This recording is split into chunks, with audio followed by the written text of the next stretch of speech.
ሰላም የእግዚአብሔር ቤተሰቦች እንደምን አላችሁ እንደምን አደራችሁ አሜን ያምላካችን የጌታችን የመድኃኒታችን የኢየሱስ ክርስቶስ ስሙ ከአጽናፍ እስከ አጽናፍ ከፀሐይ መውጫ እስከ ፀሐይ መጥለቂያ በፍጥረት አንደበት ሁሉ የተመሰገነ ይሁን እንደ እግዚአብሔር ፍቃድ ዛሬ ይዤላችሁ የመጣሁት የህይወት ገጠመኝ ክፍል 77ኛ ነው እጅግ በጣም ይገርማል እግዚአብሔር እዚህ ቁጥር ላይ ስላደረሰን ስሙ የተመሰገነ ይሁን ቀኑ ይሮጣል እኛም እየሰራን ነው እናንተም ታዳምጣላችሁ ስራችሁን እየሰራችሁ በተለይ 2017 ዓ.ም ወሩ ሳምንቱ እንዴት እንደሚፈጥን ሳስበው እየሰራን እንደሆነ መረዳውና ብዙ ያው እየሰራን ያለን ሰዎች ቀኑ እንዴት እንደሚመሽ እንዴት እንደሚነጋ ላይታወቀን ይችላል ማልባት የታመመ ሰውና ስራ የፈታ ሰው ነው ቀኑ አልገፋለኝ የሚለው እንጂ እየሰራ ያለ ሰው ቀኑ እንዴት እንደሚመሽ እንዴት እንደሚነጋ አያውቀው እግዚአብሔር ስሙ የተመሰገነ ነው እዚህ ስላደረሰን በርዕሱ ላይ እንዳያችሁት የዛሬው ገጠመኝ ትንሽ የሚያስተምረን ነው እንግዲህ በዚህ ሳምንት መለቀላችሁ ገጠመኞች ትንሽ ሰዓታቸው አጠር ይላሉ ያስባለሁ ጥር መጠን ያረኩኝ ማቀርበው ገጠመኙ አጭር ስለሆነ ሳይሆን ለማሳጠር ጥረት ያደረኩ ነው እንዲሁም ደግሞ አብዛኞቹ ገጠመኞች ላይ ዝርዝር ስላበዛው ወይም ትንታኔ ስላበዛው ሰዓቱ ስለገፋ በዚህ ደግሞ ላካክሳችሁ ብዬ ነው አሁን ክፍል 76 ለምሳሌ 2 ሰዓት ከ31 ደቂቃ ነው ምናምን ይፈጅ ነው አይደል እጅግ በጣም ብዙ ስለሆነ አሁን ደግሞ ትንሽ አጠር አድርጌ በጊዜ በቶሎ እንድትገላገሉ ላደርግ ነውና በማጠሩ ደስተኞች አይደላችሁም በርግጥ አንዳንዶቻችሁ አንዳንዱ ደግሞ አረ መምህር ተንዛዛ አረ በጣም ይሰለቻል ትላላችሁ በግድ አዳምጡ የተባላችሁ ይመስል ልክ ተማሪ ወደ ትምህርት ቤት የሚላከው በወላጆቹ ግፊት እንደሆነ ሁሉ እናንተም በግድ የምታዳምጡ ነው የምትመስሉትና በቂ ሰንቅ አግኝቻለሁ በቂ ዕውቀት አግኝቻለሁ ይበቃኛል የምትሉ ከሆነ እናንተ ረዘመብን የምትሉ ሰዎች በዛ የምትሉ ሰዎች ትንሽ ለአንድ ለሁለት ወር ለሶስት ወር ረፍት ብታረጉ ጥሩ ነው ያስባለሁ ከዛ ውጪ እግዚአብሔር መንፈስ ቅዱስ በረዳን መጠን ዛሬ ገጠመኛችንን እንነጋገራለን ያው እንደዚህ አምሮብኝ ወደ እናንተ ደምቄ እንድመጣ ያደረገችኝ አስካለ ማርያም ነችና በጣም አመሰግናለሁ ይሄንን ቀሚስ ለብሼ ስቀረጽ በሙላት ነው ደስ ብሎ ነው ቀረጸው ተባረኪ እግዚአብሔር ይስጥሽ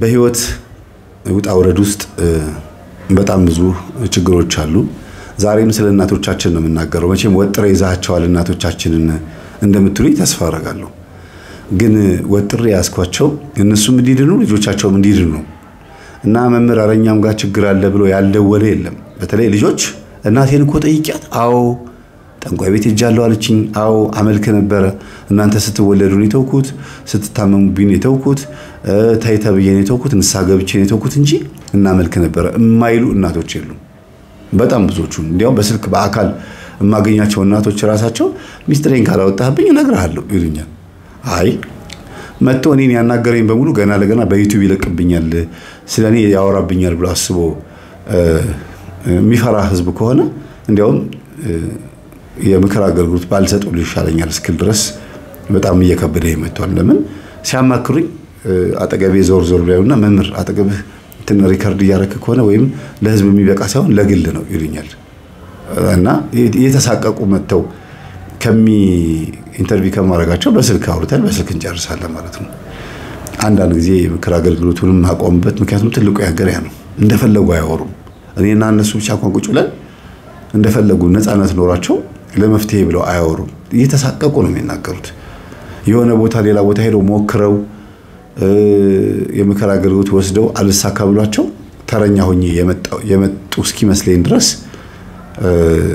ሙሉ ሐሳባቸው መግለጽ ይከብዳቸውና አይ በቃ ይቅርባችሁ ብዙ አንወያይ ከዚህ በላይ ብዙ አንሄድም በቃ ጾሙ ጸልዩ ስገዱ ብዬ ብቻ መዘጋባቸውም ሰዎች አሉ ዛሬ እንግዲህ እንደዛ ብዬ ቸል ካልኳቸው እናቶች መካከል አንዷ ናቸው ግን እኚህ እናት በራሳቸው ጊዜ ገፍተው ልጄ ምን ነው እንዴ ትናንትና የለቀቀው ገጠመኝ በጣም የሚገርም ነው እኔ ምን ነው ረሳኸኝ ብለው አስታውሰውኝ ነው ማታ ከላይቭ በኋላ ደውለውልኝ ስናወራ ቆይተን የህይወት ታሪካቸውን በደንብ አውቀዋለሁ ግን ልጆቻቸው ዘመዶቻቸው ሁሉም እንዳለ ቤተሰቦቻቸው እንዳለ እሳቸው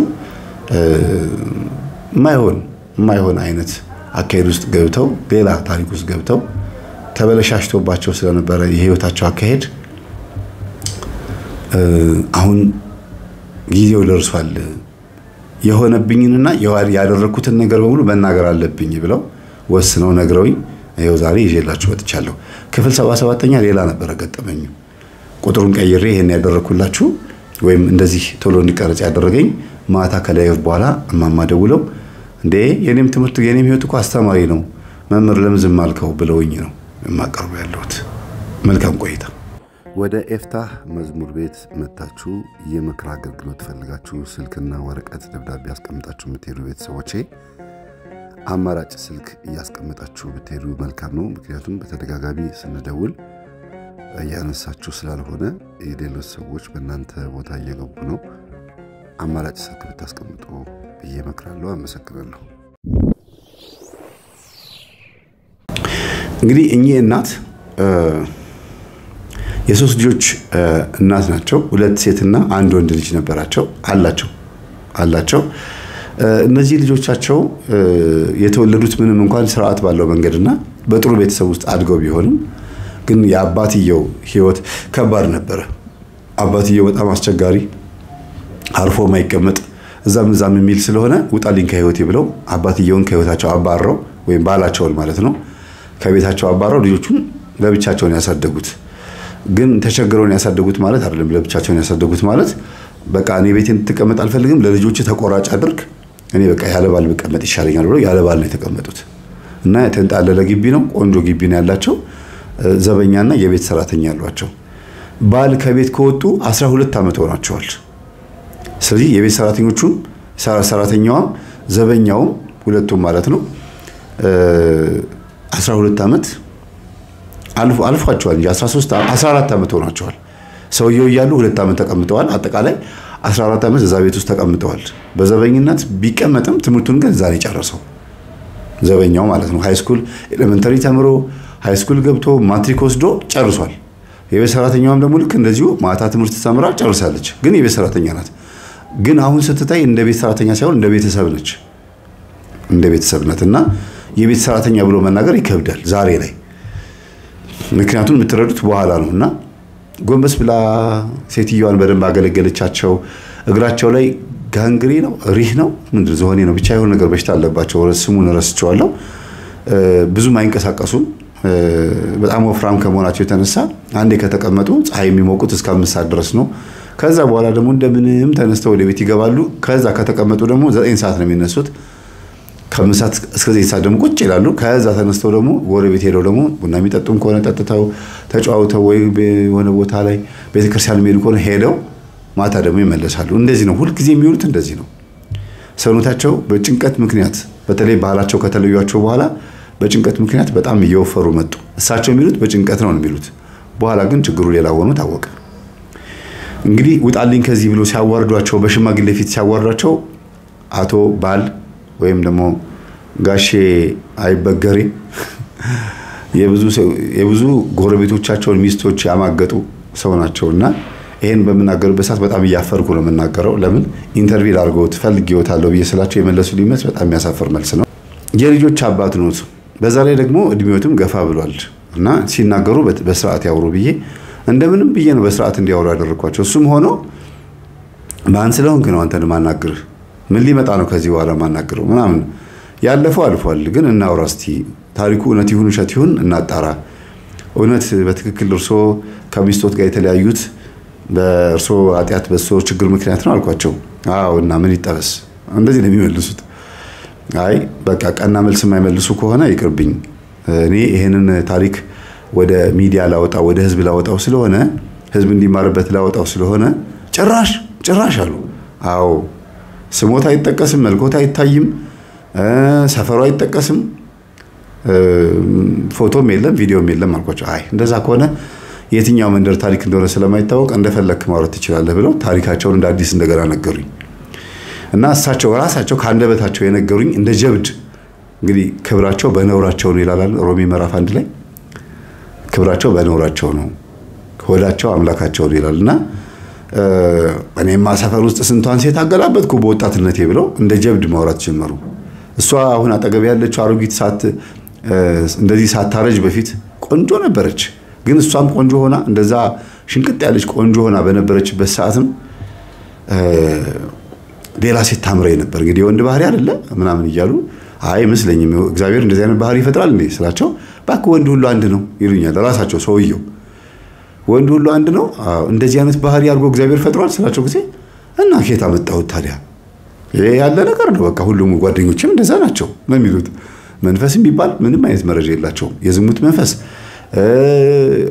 መጥፎ ልማድ እንትን ዘማዊነት ይሄ ኃጢአት ምናምን የሚባል ነገር ብዙም የለባቸውም በቃ ይሄ ተፈጥሮ እኮ ነው በቃ እኛ በሄድንበት ቆንጆ ሴት ላስላስ ማድረግ የተለመደ ነው ምናምን ይላሉ እርሶ ላይ ያለውን እግዚአብሔር መንፈስ ይገስጸው እያልኩኝ በውስጤ እሺ ከዛስ እያልኳቸው ብዙ ነገር አወሩ ያወሩትን በሙሉ መዘርዘር አይጠበቅብኝም ያው አንድና አንድ አልጋ ላይ ወደቁ በድሮ ቋንቋ እሳቸው ተናገሩት ከብዙ ሴት ጋር አልጋ ላይ ወድቅ ያለው ነው የሚሉት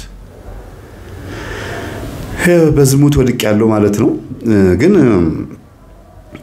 ትልቁ ችግር ምንድነው አሁን ልክ አውርተው አንድ ሰዓት ሙሉ ካወራን በኋላ ዝም ያዳምጫቸው አለህ ግን አሉኝ አዎ አለሁ ትግስትህ ይሄን ሁሉ ያለፈለፍኩብህ ያለፈው ታሪኬን ትሰማኛለህ አሉኝ አዎ መጨረሻ ላይ ግን ሚስቴ አበሳጨችኝ ምንም እንኳን እንደዚህ ተልከስክሽ የዞሬ እቤቴ ስመጣ ውጣልኝ ከዚህ ቤት የምትለኝ እሷ ሳትሆን እኔ ውጪ ማለት የነበረብኝ ስትቀድመኝ ተናደድኩ ሽማግሌ ሰብስባ እንዳይገባ ብላ ሰው ፊት አዋረደችኝ እኔም ደግሞ ያው እንደምታያት ሶፋ ላይ 3 ሰው አደረኳት ብለው ተናገሩ በስማም ወልደ መንፈስ ቅዱስ ሴትየዋም ደነገጡ ልጆቹም ደነገጡ ልጆቹ የሴትየዋ ልጆች ሳይሆኑ ዘበኛውና የቤት ሰራተኛው ማለት ነው ከዛ ምንድነው ማለት ስላቸው ጊዜ ሰው እስቲ ወደ ጎን በሜትር ለካት ቆመቷንም ለካት እግሯን ለካው እስቲ እያሉ መቀለድ ጀመሩ ማለት ምን አብልተዋቸው ነው ጊዜ አይ ምን አበላታለሁ ያው ጥበብ ነው እንጂ እኔን እሷ ከቤት አስወጥታ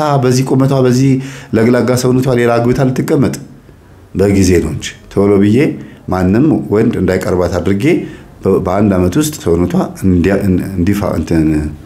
እንድትዝረጠረጥ አድርጌ አሶፈርኳት ሰው ልኬ አሉ ከዛ በጣም እንደነገጡ ሴትዮ አንተ ነህ እንደዚህ ያረከኝ እንዲ ጉድ የሰራኝ እኔኮ ባለቤቴን አባርሬ እንደው ምን አለ ቢቀመጥ ያመነዘረም ቢሆን ይቀመጥ ብዬ ተጨንቄ ጭንቀት ያሶፈረ ይመስሉኝ ጭንቀት የታገርም ያሶፍረው ለማንኛውም ገጠር ያለችው ያባቴን ላም አክለሻል ጥበቡ ጥሩ ሰርቷል ማለት ነው በየጊዜው ስትወጪ ስትገቢ አይሻለው ለማንኛውም አሁን ከተለያየን ስንት አመት አልፏል 12 አመት አለፈ አይደለም ይላሉ በጣም ገረመኝ እኔ በዚህ ልክ ነው የሚያስቡት እንዴት ባለቤቶትን እና እኔ ወጥቼ ታላ ሌላው እንደ ሊገባ ነው እንደዚህ ልምድ እኔ ወጥቼ ሌላው እንደ ሊገባ በፍጹም ይሄንን ሰውነቷን እንድታፍርበት ነው ማረጋት እኔ ላይ እንደኮራችብኝ ስለዚህ ያው ስራዬን ሰርቻለሁ ብለው ስልኩን ጆሮ ላይ ያዘኩት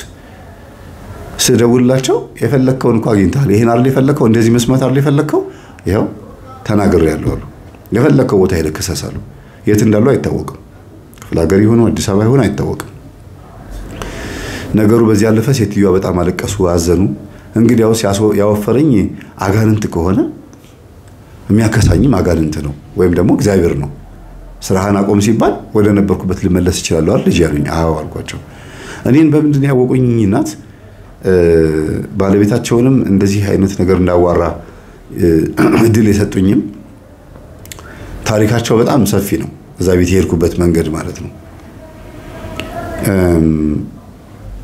በክፍል 76 ላይ እንደነገርኳችሁ አንዳንድ እናቶች ለቤት ሰራተኞቻቸው ትልቅ ዋጋ ይከፍላሉ አንዳንዶቹ ደግሞ እንኳን ዋጋ ሊከፍሉ ዋጋ ያስከፍላሉ በጣም ከባድ ዋጋ ያስከፍላሉና እኚህ እናት በጣም ቸር ሩህሩህ ደግ ስለሆኑ ልጆቻቸውን ለቁም ነገር አብቅተው በትምህርታቸውም ጥሩ ውጤት አምጥተው ሁለቱ አንዷ ሴትና አንዱ ወንድ ወደ ውጭ ሄደውላቸዋል አንዷ ብቻ ነች እዚህ ያለችው እሷም ደግሞ አግብታለች ነው የሚባለው እንደ ማግባት ነው የሚባለው ብቻ እንደተነገረኝ ከሆነ ግን አይደለም ገብታለች ነው የሚባለው እንደው ጋብቻም ከተባለ ማለት ነውና ከባድ ስቃይ ውስጥ ልጅ ያለችው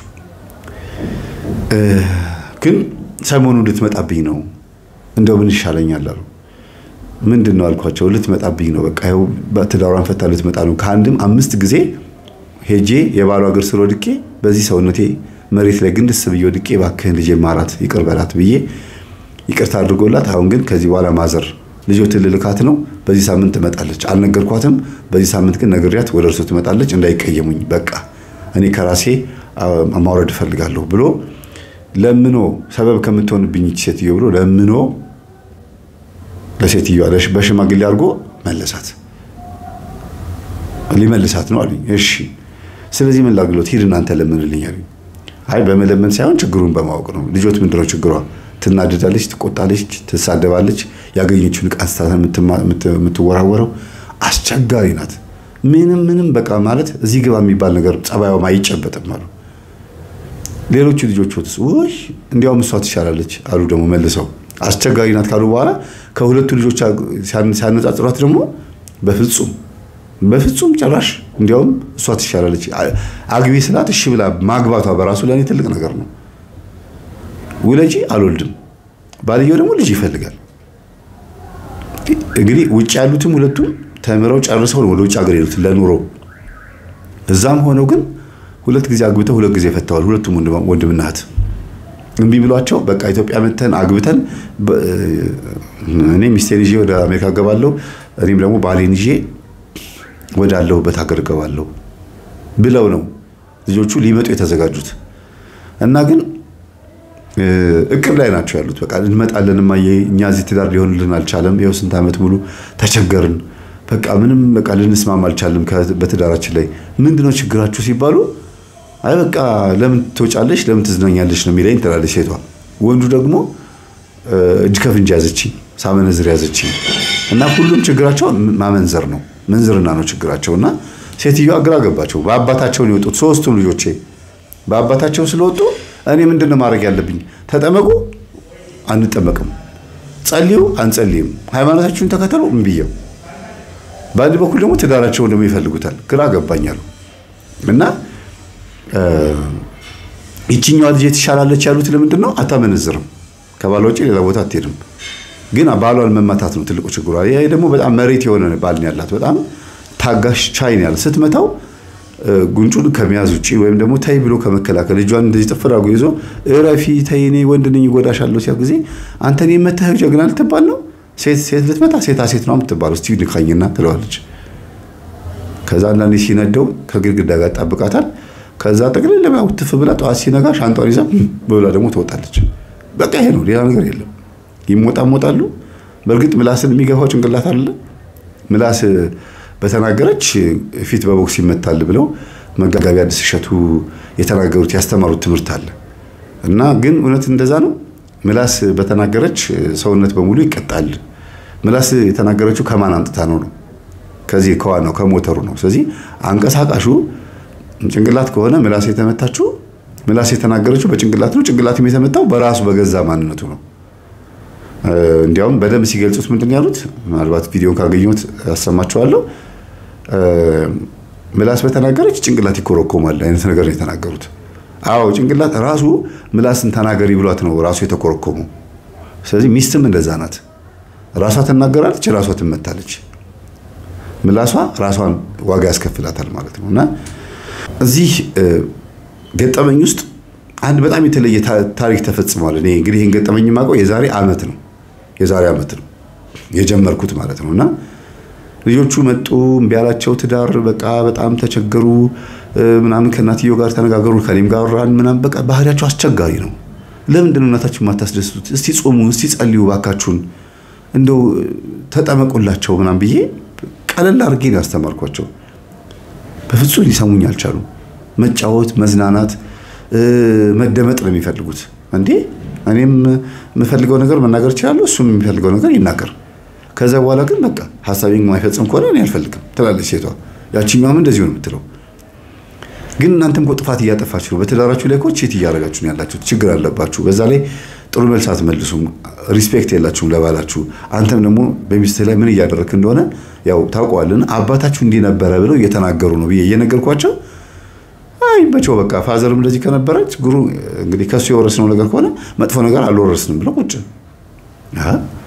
ይሄን አይነት የሚያስብ ትውልድ አለ እንዴ እንግዲህ ደስተኛ ነው ማለት ነው በማመንዘሩ እንደፈለገ በመሆኑ ደስተኛ ነው ፈታ ማለት ነው ባክ ምንም መጨናነቅ ያስፈልግም እንዲያውም በልጅነት የማዘር አግባጉ ብላ መከራችን አሳይታ ይኸው ማይሆን ነገር ውስጥ ገብተናል አሉ። ሶስቱም ግን አልወለዱም።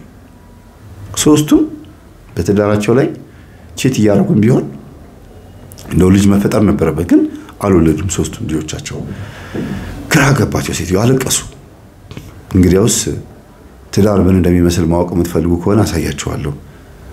ስነ ስርዓት ምን እንደሚመስል የዘር መንፈስ እናንተ ላይ ከአባታችሁ የመጣ የዘር መንፈስ እንዴት እያሰቃያችሁ እንደሆነ የምታውቁት እዚህ ጋር ባሉት አብረውኝ ባሉት ልጆቼ ነው ብለው ዘበኛውንና ሰራተኛውን አጋቧቸው። ሁለቱን አጋብተው የሰርግ ቀን ተጠራው። እኔ አላወኩኝም። መምህር ናስቲ ሰርግ ጠርቻለሁ አለኝ። ማን አገባ እንዴ? ያላገባ ልጅ አሉት እንዴ ስላቸው ጊዜ አዎ እንዴ ያሳደግኳቸው ልጆች አሉኝ ቤት ውስጥ እኮ። ማን አልኳቸው። ና ሄድኩኝ። የቤት ሰራተኛውንና ዘበኛውን ድል አድርገው ደግሰው ድንኳን ጥለው ልጆቻቸውን ቀጥል እሰይ ረረበሉ አይነት ነገር ነው በቃ የሚያደርጉትና በቲክቶክም በዩቲዩብም በምንም መተው እንዲቀርጿቸው ብዙ ተደርጎ ነበር። እኔ አልፈልግም አሉ ሴትዮዋ። የቤት ሰራተኛቸውና ዘበኛቸውን ያጋቡ ምርጥ እናት ተብለው በሰፈር ሰው በጣም ተወደሱ። በፎቶ ያላነሳቸው የለም፣ ያልቀረጻቸው የለም። የሚገርሙ በቃ የሚገርሙ እናት ናቸው። በእርግጥም ጥሩ ናቸው፣ ግን በጎን በኩል ምን አለበት ውስጡ እልህ አለበት። ልጆቻቸውን ለማሳየት ብለው ያደረጉት ነገር ነው። ያን ሁሉ ወጪ ያወጡት ወደ 200 ምናምን ሺህ ብር አውጥተዋል። አጋብተዋቸው ሰርቪስ ቤት ሰጥተዋቸው እዛ እየኖሩ ወልደው አሁንም የቤት ሰራተኝነቱ አልቆመም ቀጥሏል። ዘበኛውም ጥበቃውን አላቆመም ቀጥሏል። ግን የግቢው ቤተሰብ ናቸው። ያው በፈቃደኝነት ጥበቃ ነው፣ በፈቃደኝነት ሰራተኛ ናት። ሴትዮዋን ይንከባከባሉ። ምንም አይነት ሳንቲም ችግር የለባቸው። ሴትዮዋ የገቢ ምንጭ ስላላቸው ሌላ ቦታ ላይ ኮራ ብለው ነው የሚኖሩት። ያው የገቢ ምንጩ መናገር አልተፈቀደልኝም፣ አትናገር ተብያለሁ። ማንነታቸው እንዳይታወቅ የሚታወቁ ሰዎች ስለሆኑ ነው። እና ወራቱ አለፈ፣ አመት ሞላው። የአንድ አመት ልጅ አደረሱ። ልጆቻቸው አልወለዱም። አሁንም ያው ናቸው። ውጭ ሀገር የሄዱትም ተመልሰው ሄደዋል። እዚህም ያለችውም እናትየዋ ጋር ነው የምትኖረው። ስትጣላት ትመጣለች፣ እንደገና ጓደኞቿ ጋር ትሄዳለች።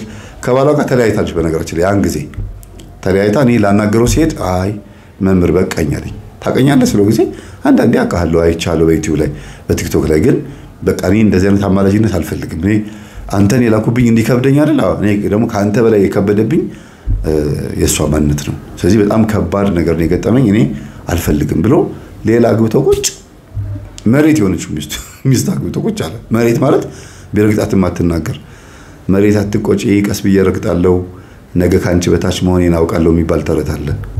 እና አንዳንድ ጊዜም እኮ መረገጥ ሲበዛ ቁጣ አለ አይደል? መሬት ተሰንጥቃም እኮ ትውጣለች። እቺ ደግሞ ሁለተኛ ላይ ያገባት ሚስቱ ደግሞ ጭራሽ ቀና ብላ ማታየውም። ምን አይነት አንዳንዴ ተረት ላይ አለ እስከዛሬ የት ነበርሽ ብሎ እንደገረፋት አይነት ነገር እንደው አልገረፋትም እንጂ በጣም ይደነቃል። ደውሎ ሁሉ አመት ባል ጊዜ እንኳን አደረሰ ይለኛል። ይሄው ልጅ ማለት ነው። ለምን እንድነግራት ስለተፈለገ ነው። እኔ ለሷ አግብቷል ወልዷል ምናምን ብዬ እንድናገር ስለተፈለገ ነው። አሁን ወልዶ የ6 ወር ልጅ ነው። የ6 ወር ልጅ አድርሷል። ወዲያው እንደፈታት ወዲያው ነው ያገባው።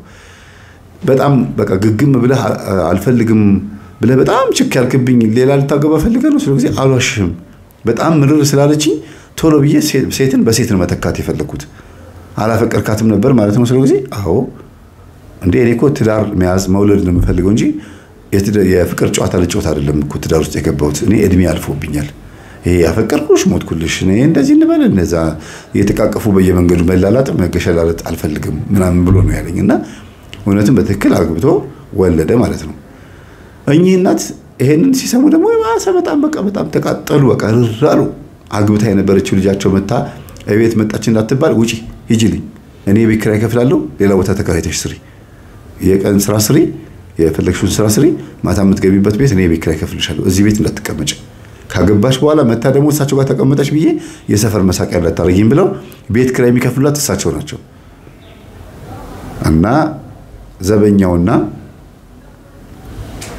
የቤት ሰራተኛው ከተጋቡ ከአመት በኋላ አሁን ማለት ነው ቅርብ ጊዜ ላይ እኚህ እናት የወሰኑት ውሳኔ መመንኮስ ነው።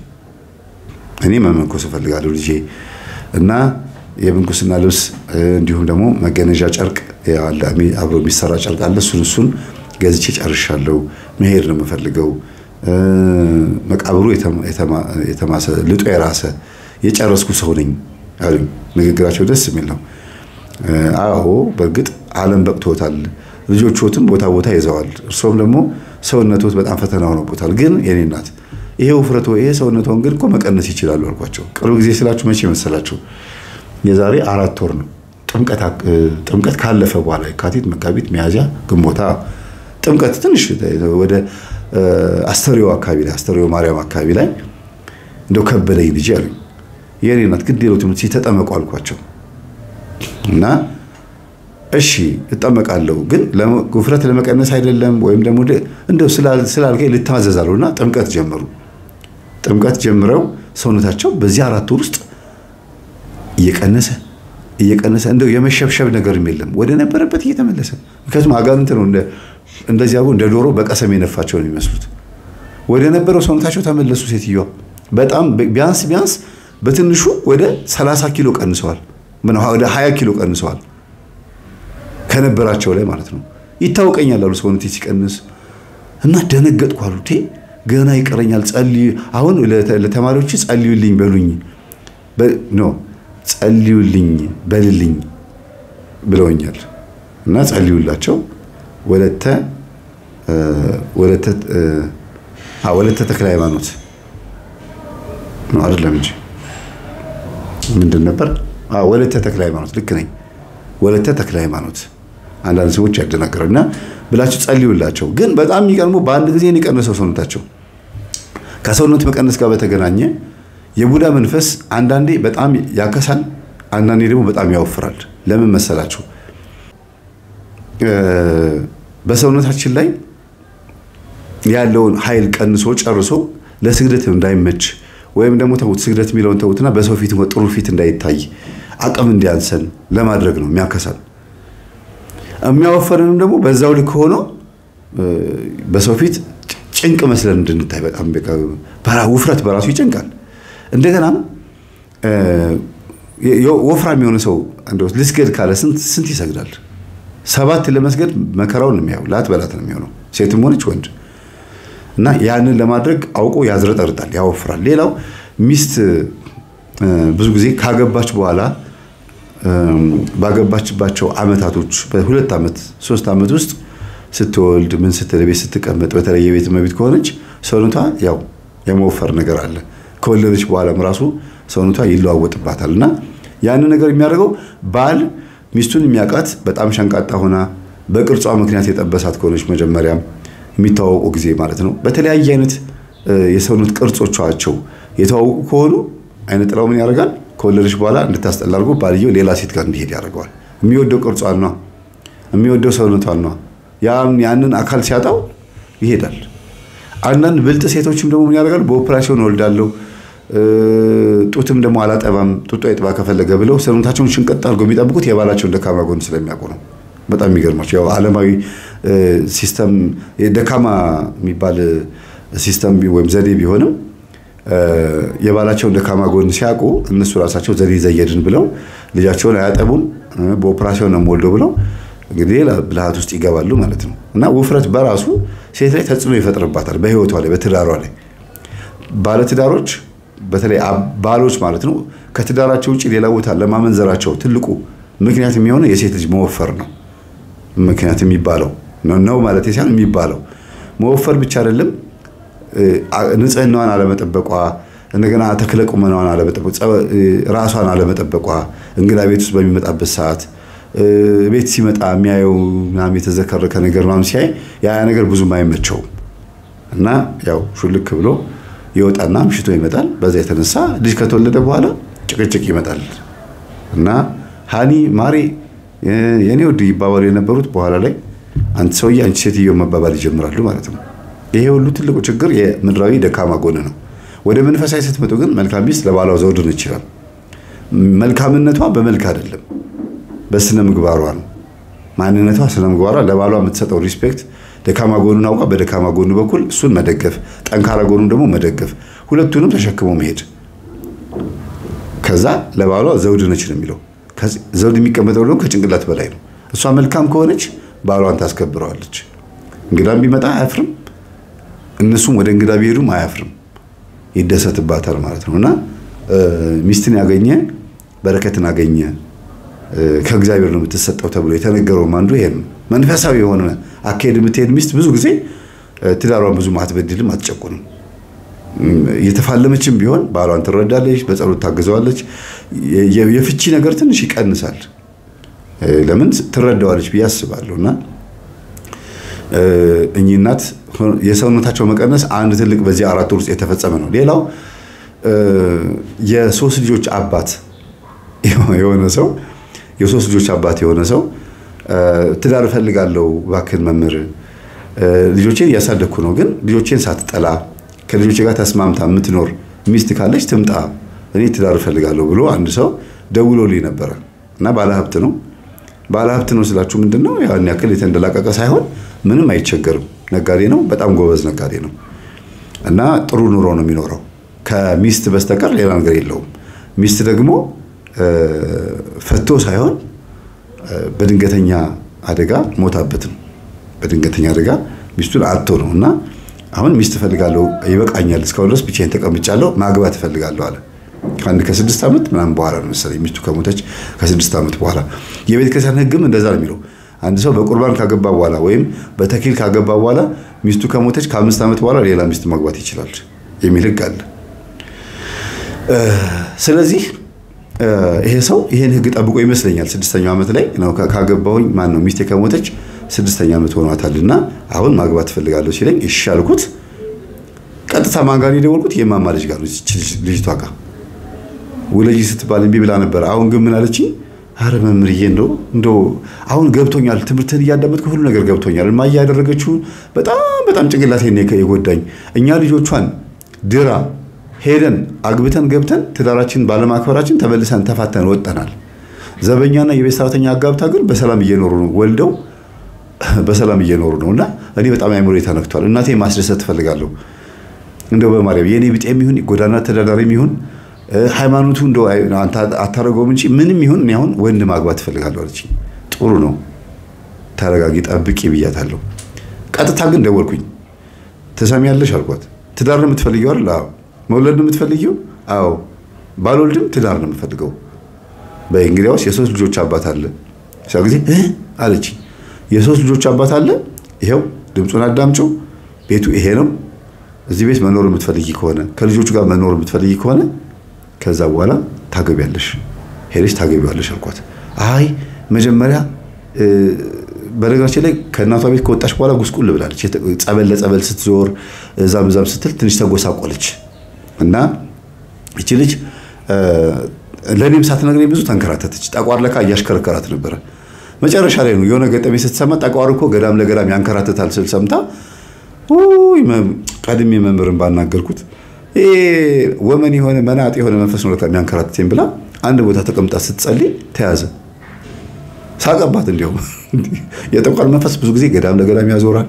አወኩ ይላል። መጽሐፍትን የተረዱ አስመስሎ ከደብተሮች የሚመጣ መንፈስ ስለሆነ ብዙ ጊዜ ሰዎችን እንደዛ ነው የሚያደርጋቸውና ልጅቷ ትንሽ ባህሪዋ ተቀይሮ ነበር። የደወልኩለት በዚህ ሰዓት ላይ ሆና ነው። መምህር ይደክሞኛል፣ በቃኝ። አሁን ገዳም ለገዳም መሄድ የለ ዝም ብሎ መንገድ አወድ የለ ምን የለ። አሁን የምፈልገው ትዳር ነው አለች። ባሌም እንደሆነ አግብቶ ወልዷል አለች። በቃ እንደዛ ከሆነ ችግር የለውም። አሁን አንድ ነገር እናርግ። ይሄን ሰውዬ ማግባት ትፈልጊያለሽ አትፈልጊም አልኳት። እንገናኝ አለች። እሺ አልኳት። እኔ ጥሩ ዘዴ መጥቶልኛል አለች። ምን?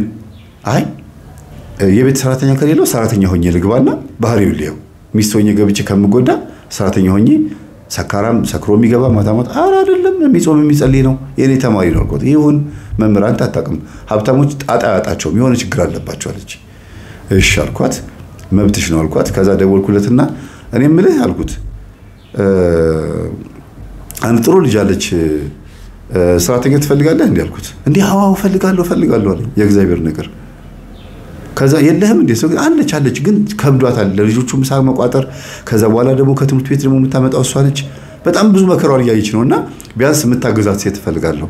ብቸኛ መሆናለች። ብቸኛ ስለሆነች የምታገዛት ሴት ትፈልጋለሁ አለ። ከዛ እዛው የደወልኩለት እሷ ፊት ማለት ነው።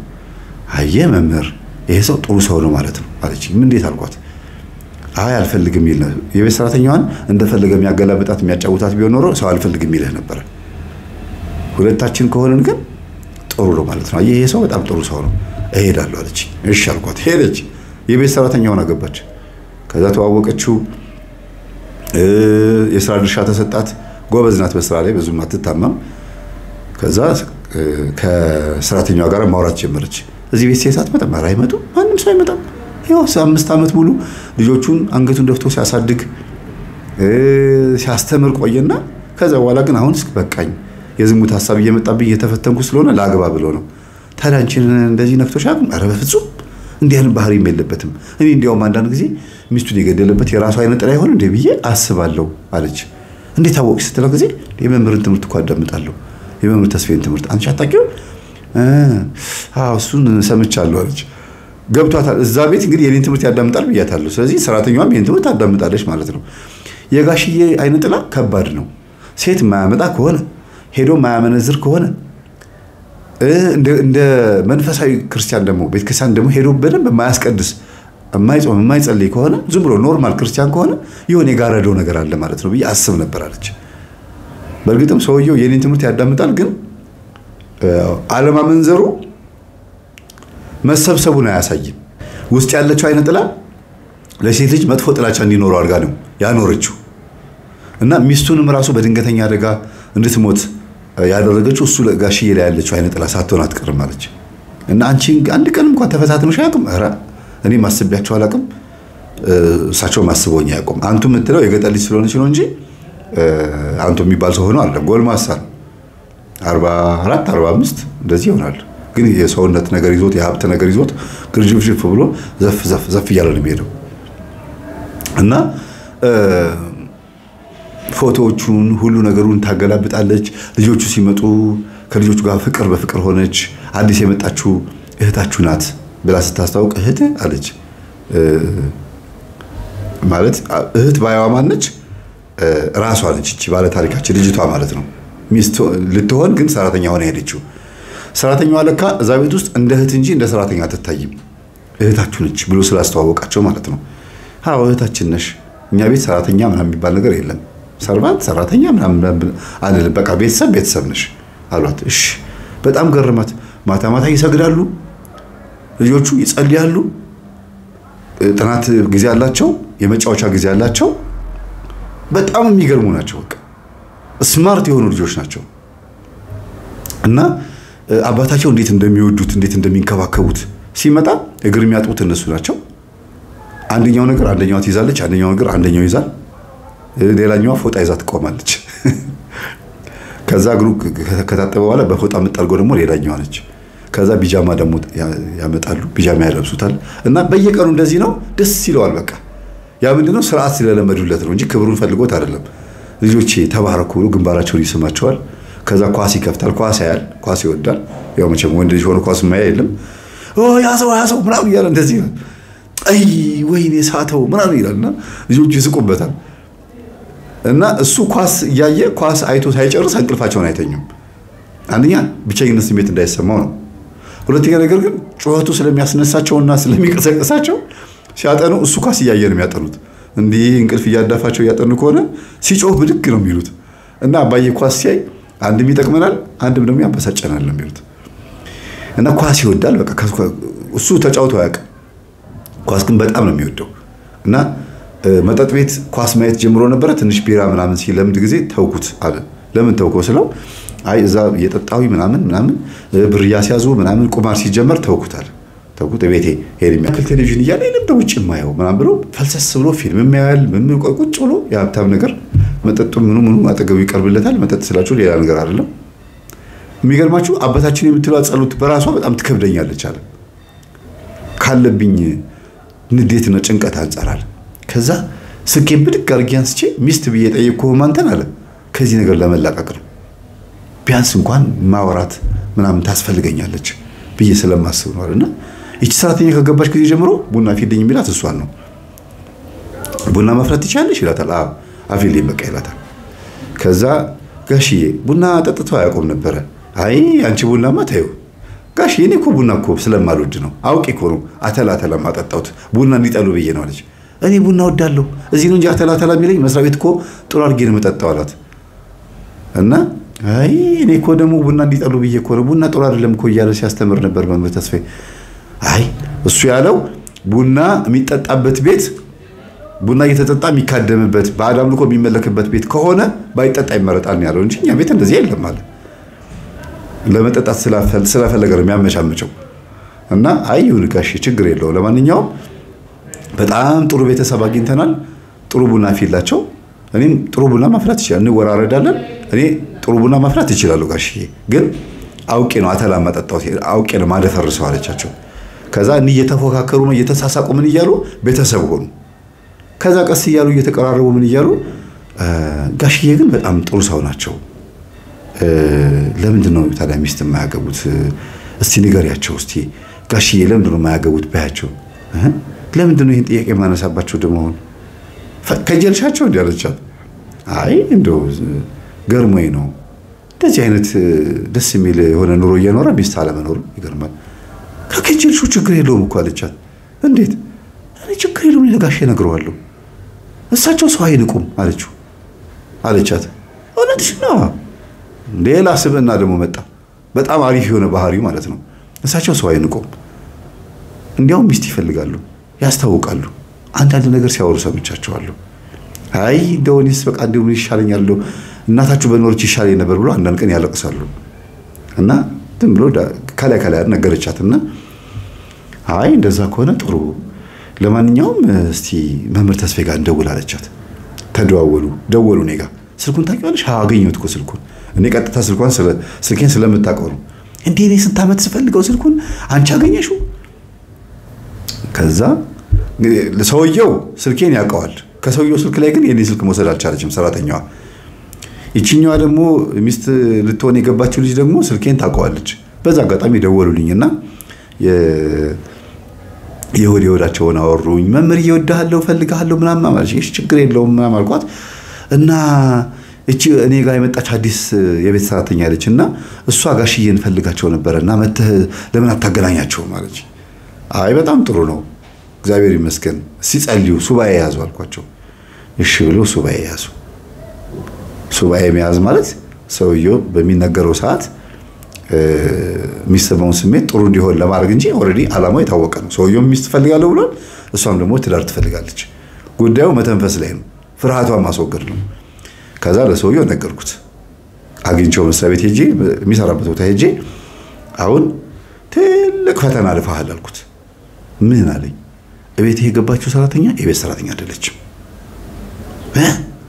አለኝ።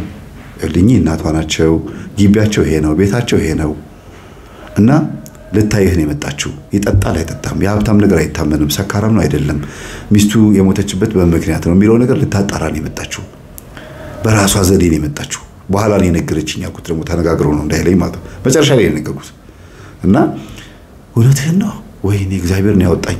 በቃ ስለዚህ ቆንጆ ናት እኮ ደግሞ አለኝ። አዎ ጸበል ለጸበል ስትዞር ቆይታ ከዛ በኋላ ነው አንተ ጋር የመጣችው እንጂ አግብታ የፈታች እንደዚህ ቀበጥ የነበረች አሁን ትምህርቱ ሰምታ እንደዚህ የተለወጠች ነች። ስትሄድ ራስን ጠብቅ አልኩት። እንታመልጠው አልፈለኩም። ደግሞ ተሳስቶ ሌላ ሴት ይዞ እንዳይመጣ አይታወቅም የወንድ ነገር ብዬ አስቤ ነው። ከዛ እግዚአብሔርን አመሰገነ ና እንሂዳለኝና ኡራኤል ቤተክርስቲያን ሄድን። ቅርባችን ደብረ ጽጌ ነበረ፣ ቅዱስ ኡራኤል ካሳንቺስ ሄደን ተሳለምን። በቃ ጸጥ አለ። በጣም ገርሞት መምህር ግን በጣም ሸወዳችሁኛል። አይ ይሄ ሽወዳ አይደለም፣ በቃ ለትዳር ያለህን ጉጉት በሚስትህ ምክንያት ተጎድተሃል ወይ አሁንም እሷን እያነሳ እቺኛዋን ትጎዳታለህ ወይ የሚለውን ነገር ለማወቅ ፈልጋለሁ። ሴት ልጅ በጣም ዘደኛ ነች፣ ብልጥ ናት አልኩት።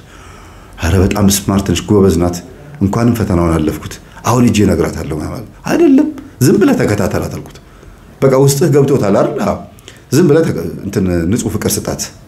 ለምን መሰለህ አልኩት። እሷ በባህሪዋ በፊት የነበረው ባህሪዋ ገና አልተገራም።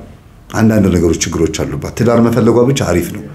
እናቷ የነገሩኝ ምንድነው ኃይለኛ ነበረች፣ ትማታ ነበረ፣ ያገኘችውን አንስታ ትማታለች፣ ትሳደባለች፣ ምራቅ ትታፋለች። ይሄ አይነ ጥላ ይያዝ እርግጠኛ አይደለሁም። ስለዚህ በዚህ አይነ ጥላ ምክንያት እንደገና ትዳርህን ማጣት ስለሌለብን እንደገና ደግሞ ነስቲን ጸልይ ብለህ እያስገባ አንተም እየተጋህ እሱም እኮ እንዲተጋ ስለፈለኩ ነው። ሰነፍ እንደሆነ ሰራተኛዋ ነግራኛለች በኋላ ላይ እና ጋሽዬ ትንሽ ሰንፈዋል፣ አይሰግዱም፣ አይጸልዩም። እንደው ጥሩ ክርስቲያን ናቸው እንጂ ያንተን ትምህርት እንደማዳመጣቸው አይደሉም ብላኛለች። እና ጎበዝ እንዲሆን ስለፈለኩኝ ነው አትንገራት ያልኩት። የሷን መንፈስ እንዲይዝ ብሎ ሲቀጠቅጥ አብሮ ጸሎት መጽሐፍት ሲከፍት ወይም ደግሞ ብቻ ጸሎት ክፍል ውስጥ ያለውን ስርዓት ሲፈጽም በዛውም ጎበዝ እየሆነ እንዲመጣ ፈልጌ ነው አትንገራት ያልኩት። ከዛ ለማማ ነገርኳቸው ደውዬ። አረ ማማ ልጆት ምን ያደርገች እንደሆነ ያውቃሉ የሳቸው ጊዜ አላቀም አሉኝ። ያለውን ነገር ስነግራቸው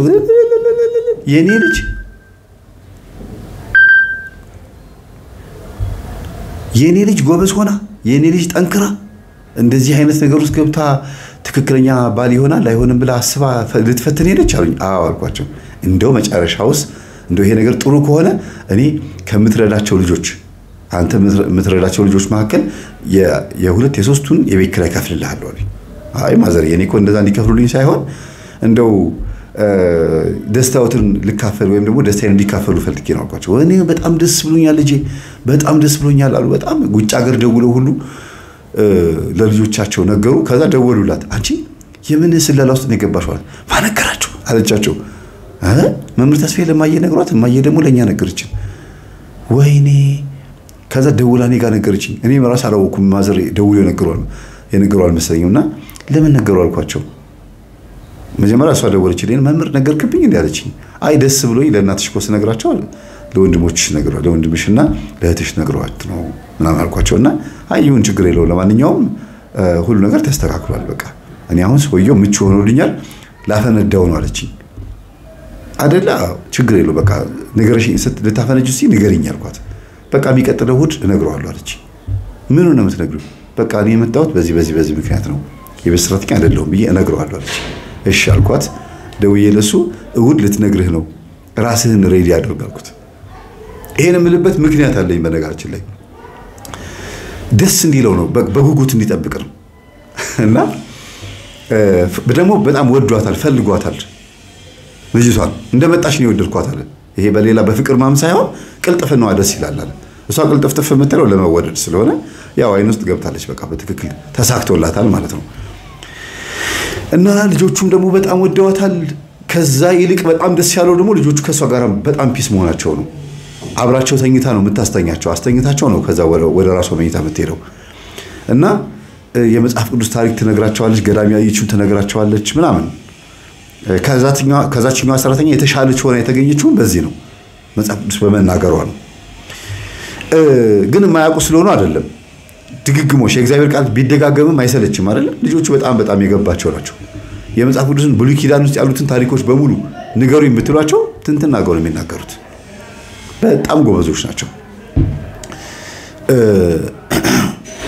ከዛ መትጋት ጀመረ መስገድ ጀመረ አብሮ ማታ አብሮ እሱ በጸሎት ይመራል ውዳሴ ማርያም እየጸለየ ምናምን ሁለት የቤት ሰራተኛ ከኋላ እሱ ከፊት አንድ ወንድ ልጁ ከሱ ጋር ጎን ለጎን ሆኖ ነጠላ ለብሰው በቃ ቤታቸው በጣም ተሞልቶ ሰግደው ጸልየው ምናምን ሲተኙ አባትየው ዋው በጣም ደስ እያለኝ መጥቷል እዚህ ቤት ውስጥ ትልቅ ለውጥ መጣ አንዷ ቤተሰባችን ከመጣች በኋላ ለውጥ እየመጣ ነው አይደለ ልጆች ይላቸዋል። አዎ አባዬ አዎ በጣም አሪፍ ቤተሰብን ያገኘ ነው ምናምን አሉት። እና እኔም ደውዬ ነግሬዋለሁ።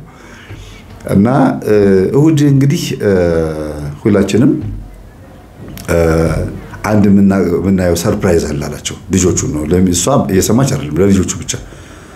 ምንድነው ሰርፕራይዙ? አይ በቃ አንድ የሆነ እኔ የምነግራችሁ ነገር አለኝ አላቸው። እሺ አሁን አይነገረን ማለት አይ እሑድ ነው የምነግራችሁ አላቸው። እነሱ ደግሞ ሽርሽር ምናምን ሄዳለን የሚል መስሏቸው ደስ ብሏቸው የት እንሄድ ይሆን የት ነው የምትወስደን ዋተር ፓርክ ነው ዲዝኒ ነው የት ነው የምትወስደን? አይ የት ነው ብቻ እኔ እሑድ ከቤተ ክርስቲያን ከተመለስን በኋላ የምነግራችሁ ነገር አለኝ አላቸው። ከዛ እነሱ ሄደው ነገሯት ማለት ነው።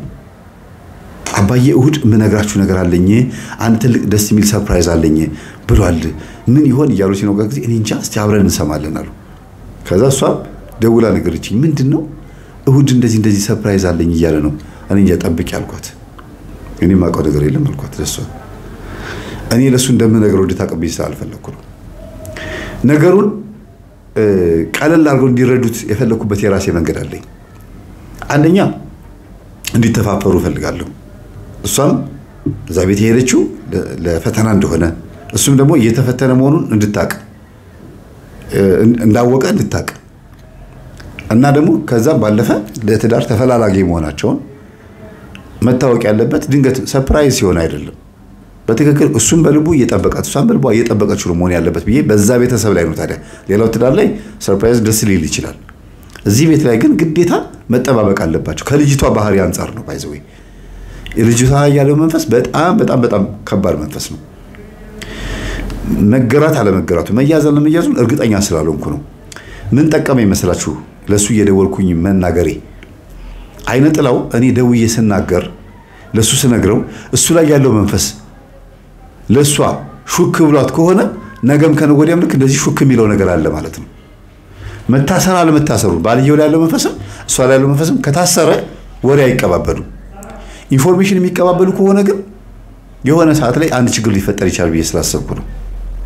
ለሱ ነግሬው የነገርኩት ነገር በጎን እሱ በሆነ ነገር ከሰማ ልጆቹም ሄደው ወሬውን ሲያወሩት ቀድሞ መንፈሱ የሚያውቅ ከሆነ ልጅቷን ከቤት ይዟት ከወጣ እንድታገባ ሁሉም አይፈልግም። አሁንም ደግሞ መናፍስቶቹ እሷን ከትዳሯ ላይ ሊያፈናቅሏት አስበዋል ማለት ነው የሚለው ሐሳብ በውስጤ ስላደረ ነው ይሄን ያደረኩት። ያልተያዘ መንፈስ ነው የሁሉ መከራዬን የሚያሳየኝ። ከዛ እሁድ ደረሰ። እኔም ተጠራውኝ ሄድኩኝ። ከዛ መምህር እንዴት መጣህ አለችኝ። መምህሩ እኮ ነኝ የሱ ተማሪ ነው፣ በዛ ላይ ደግሞ ቤተሰብ ነን እና ዝም በይ ያልኳት። ከዛ ተፋጠጠም። ሰራተኛዋ ብቻ ነች ባዳ የሆነችው በዚህ ውስጥ ሰራተኛዋ ብቻ ነች ባዳ የሆነችው። ልጆቹም ባዳ ሆነዋል። በርግጥ ግን እኔ ልጅቷና ባልየው ተፋጠጠም። ከዛ በሉ ለማንኛውም ፈተናው ይብቃ እንግዲህ እንደዚህ አይነት በጣም አሪፍ የሆነች ሚስት ነው ያገኘው። ቤት የመጣችው የቤት ሰራተኛ መስላ የመጣች ሴት ናትና ሚስትህን ተረከብ አልኩት። በቃ ምንም ማካበድ አልፈለኩም። ሰራተኛዋ እንዴ ብላ ብድግ አለች። አንቺ የቤት ሰራተኛ አይደለሽ እንዴ? በጣም ደነገጠች። በቃ ሰውነቷ ተቀያየረ። መምህር ለምን እንደዚህ ታደርጋለህ አለች። አይ እንደዚህ ነው መሆን ያለበት። አይንሽ ላይ በደንብ ይታያል። አይነ ጥላውንም ሴትነትሽንም እንደገና ደግሞ ሰውየው ሞዴልሽንም ሁሉ ነገር ማየት እንፈልጋለን ፊት ለፊት። ሰውነቷ ፈራ፣ ተንቀጠቀጠች። ምን አለች? ትክክለኛ የሴት ባህሪዋን ስናይ አይ በቃ መንፈሱ በደንብ ታስሯል ማለት ነው። የሆነ ተናዳ ብድግ ብላ የምትወጣ ምናምን ቢሆን ኖሮ አጅሬው አለ ማለት ነው። እና አረ በቃ ችግር የለውም እኔ እኮ በጣም በደንብ አድርጌ ነው የቀጠቀጥኩትና በደንብ የተገራ መንፈስ ስለሆነ አሁን ምንም አይነት ችግር አይፈጥርብኝም አለች። ተነስቶ ግንባሯን ሳማት፣ ተቃቀፉ። ልጆቹ ምንድነው ነገሩን አባዬ ሰርፕራይዙ ይሄ ነው እንዴ አሉ።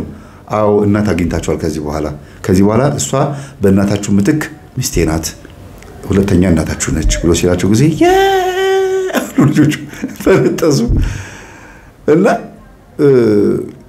አባትየው ደነገጠ። ምንድነው እንዴት ነው እንደዚህ ደስተኛ ሆናችሁት አላቸው። አይ በቃ እኛ አስበን ነበር፣ የሆነ ነገር ገምተን ጠርጥረን ነበር አሉ። በምን ምክንያት? እሷ ነግራን ነበር፣ ሰራተኛዋ ማለት ነው። እሷ ነግራን ነበር አባታችሁ ሁለተኛ እናት የምትፈልጉ ከሆነና ሁለተኛ ሚስት እንዲያገባ የምትፈልጉ ከሆነ አባታችሁን ወትውቱት ብላ ቀድማ ነግራን ነበር።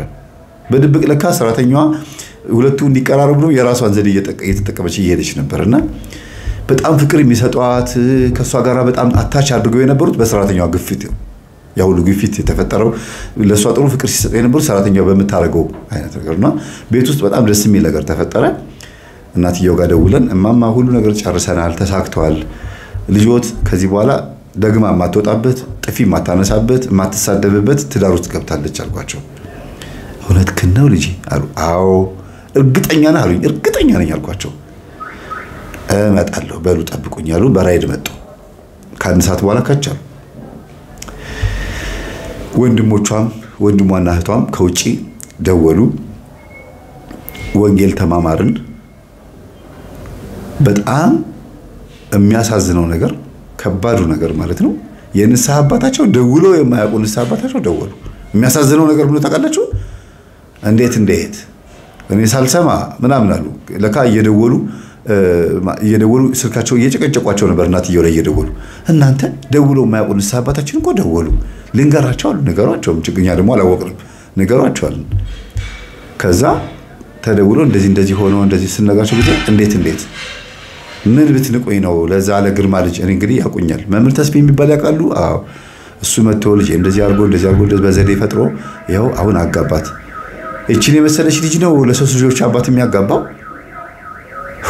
በጣም የሚገርም ነው በጣም ነው ማዝነው በሉ እኔ ንስ አባትነቴን አንስቻለሁ ምናምን ብለው ለመቆጣት ሞከሩ አባቴ ምን ይያሩ ነው ሴትዮዋ ፊታቸው ሲለዋወጥ አዩዋቸውና ተቀብዬ ስልኩን ተቀብዬ ምን ይያሩ ነው አባልኳቸው አንተ እንዴት ብትንቀኝ ነው ልጆቼን በዚህ ልክ እኔ ሳልሰማ የምትሄደው ምን አረኩኝ ይምጡና ይባርኩ ልጅቷ ጥሩ ትዳር አግኝታለች እንዴ እና እቺን የመሰለች ልጅ ነው የሶስት ልጆች አባት ጋር ወስደህ የምታላትማት የኔ አባት እስከዛሬ ምን አደረጉ እቺ ልጅ ቆሞ ቀር ስትሆን ትዳሯን ስታጣ ምን ያደርጉት ነገር አለ አይሻልም አልኳቸው ስልኩን ጆሮዬ ላይ ዘጉብኝ በጣም ያዘንኩት ከዛ ቴክስት አደረኩላቸው በዚህ በእኚሁ እናት ስልክ ይሄን ቴክስት የምጽፈው እኔ ነኝ መምህር ተስፋዬ ነኝ እናትየው አይደሉም ስልኮቱን ወስጄ ቴሌግራም ላይ ምልክሎት ድምጽ አለ በዛ ድምጽ መሰረት እናውራ አልኳቸውና ስልካቸውን ወስጄ በቴሌግራም ላኩላቸው ለምትሰሙት ድምጽ ይቅርታ እንግዲህ ያው መኪና ድምጽ ነው እና እርግጠኛ ነኝ ከኚህ ሴትዮ ባለቤት ጋር ሆነው ያደረጉት ነገር አለ ለኚህ ሴትዮ ሰውነት መወፈርም ምክንያት ተጠያቂም ይሆናሉ እርሱ አልኳቸው ቮይስ አልመለሱልኝ ካዳመጡት በኋላ ጸጥን ያሉት አይተውታል አዳምጠውታል ግን ምንም መልስ አልመለሱልኝ ማረጋገጫው ተገኘ ማለት ነው እግዚአብሔር ይመስገን በትናንትና ዕለት ማታ ላይቭ ከገባሁኝ በኋላ መምርዬ ታሪኬን ለምንድን ነው ማተናገረው ብለውኝ ይሄንን ታሪካቸውን ነው ማለት ነው ከሳቸው ይልቅ የልጃቸው ዘዴ ደግሞ የልጃቸው ረጅም ርቀት ሄዳ ለትዳር ያላት ጉጉት ማሳየት በራሱ ለሴትዮዋ ትልቅ እርካታ ነው ነይ አሏትና ጠሯትና ጎንበስ ወይ ብለው ጉልበታቸው ላይ አንበርክከው እግዚአብሔር ትዳርሽን ለዘላለም ያድርገው ያባትሽ የዝሙት መንፈስ ካንቺ ይራቅ በህይወትሽ ላይ ፈተና ሊሆንብሽ የተዘጋጀው ያባትሽ የዛር መንፈስ እግዚአብሔር ጉልበቱን እግሩን እጁን ይስበረው ብለው መርቀዋት ለምለም ያርግሽ ማጽንሽን ለምለም ያርገው በላይ ውለጅለት እንደማየው ከሆነ እንግዲህ በኑሮ የምትቸገር ሰው ስላልሆንኩኝ ምናልባት 2-3 ብትወልድልህ ደስ ይለኛል አሉት ኧረ ችግር የለውም 7 ትውለድ ምን ችግር አለው እኔ የምፈልገው ልክ እንደቀደመችው ሚስቴ መልካም የሆነ ጸባይ እንዲኖራት እንፈልጋለን በጣም ነው ደስ ያለኝ የዛን ቀን ግን አለቀሰ ትንሽ ሚስቱን አስተዋውሶ ትንሽ አለቀሰ እሱን ለማባበል ራሱ 2 ሰዓት ፈጀብን አስተዋውሶ በስራቱ ተነስቶ አለቀሰ እና ለራሳሽ ነው ሌላ ሚስት አገኘው ለራሳሽ ነው ያራ አለቀሰ እና ልጆቹን ማስለቀሳቸው በመከራን ያስቆም ነው ጎረቤት ሁሉ መጥቶ ምንድነው ሲባል አይ ድንገት ዝብለው ነው ተባለ ዛሬ ላይ ግን ገጠመኙ ሲሰሙት አሁን ለማልቀሱ ምክንያት የሆንኩት እንደሆነ ሲያጎ አይ መምህር እንደው ማመን ነገር ቀሰቀስክ እንደሚሉኝ ተስፋ አደርጋለሁ ግን ሚስት ሰጥቼው ነው ያለቀሰው ሌላ ነገር አይደለም እግዚአብሔር የተመሰገነ ይሁን ሚስትን የሚሰጥ እግዚአብሔር ነው በርግጥ አሁን ይሄው ሰላም የሆነ ኑሮ እየኖረች ነው እጇን ለጥፊ አታነሳ እጇን የምታነሳው በስመ አብ ለማለት ለመስገድ ነው እጇን የምታነሳው እርክት ስለ አንዳንድ ቀን የምናገረው ነገር አጣለሁ እዚህ ጸጥ ብላችሁ አስቡት